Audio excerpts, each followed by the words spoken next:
నమస్తే, నేను మీ వాసా లక్ష్మణ. తెలంగాణ ప్రభుత్వానికి కొండలక్ష్మి బాపూజీ గారి పట్ల అంత వివక్ష ఎందుకు? ఇంత దుర్మార్గం పనికిరాలంటున్నా నేను. బాపూజీ గారి అభిమానులు, పద్మశాలి బిడ్డలు మీకు ఎట్లా కనిపిస్తున్నారు? మీది బాధ్యత కాదా? వారి త్యాగం లేకుండా తెలంగాణ వచ్చిందా? వచ్చిన తెలంగాణలో మీరు పదవులు అనుభవిస్తున్నారా? మిట్లారా, తెలంగాణ ఉద్యమంలో ప్రతి ఒక్కరి పాత్ర కీలకమైనది.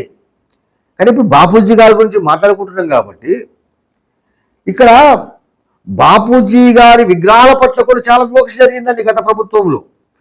దాని గురించి కూడా ఒకసారి స్పష్టంగా మాట్లాడుకుందాం, ఫాలో అవుతున్నట్టు. ఇప్పుడు అసలు విషయానికి వస్తే, కొండలక్ష్మి బాపూజీ గారు ఎంతో త్యాగం చేసిండు. తెలంగాణ కోసం తన ఇల్లును, తన సర్వస్వాన్ని త్యాగం చేసిండు. ముఖ్యమంత్రి పదవి ఇస్తా అంటే, నాకు ముఖ్యమంత్రి వద్దు, నాకు మంత్రి పదవి వద్దు, నాకు తెలంగాణనే కావాలి, తెలంగాణ వచ్చిన తర్వాతనే పదవి తీసుకుంటా అని చెప్పి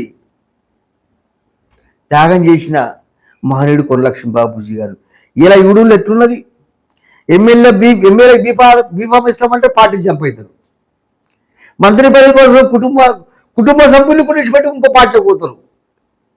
మరి ఇలాంటి వాళ్ళు ఉన్నటువంటి ఈ తెలంగాణ రాష్ట్రంలో ఆ రోజుల్లోనే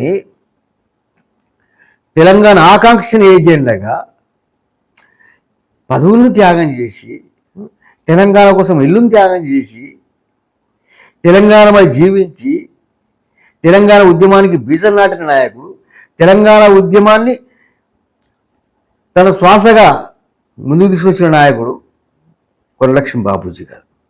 అలాంటి నాయకునికి తెలంగాణ జాతిపిత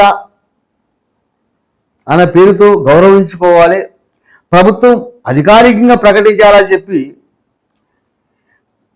తెలంగాణ వచ్చి నుంచి వెళ్ళి బాపూజీ గారి అభిమానులు, మా పద్మశాలి బిడ్డలు ఎంత మొత్తుకున్నా సరే ఇటు వింటున్నారు, ఇటు పెడుతున్నారు. నేను మళ్ళీ చెప్తున్నా, ప్రభుత్వాలకు అడుగుతున్నా, మీ బాధ్యత కాదా?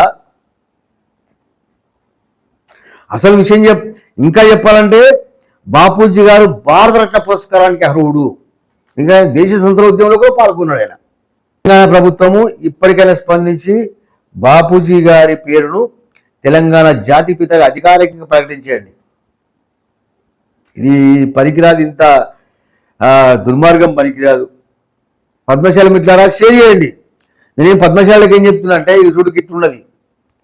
రాజ్యాధికారులకు దూరం అయితే బతుకున్నోళ్లకు కష్టమవుతుంది, పద్మశాలీలకు త్యాగం చేసి పోయేలకు కూడా కష్టమవుతుంది. ఆలోచించండి.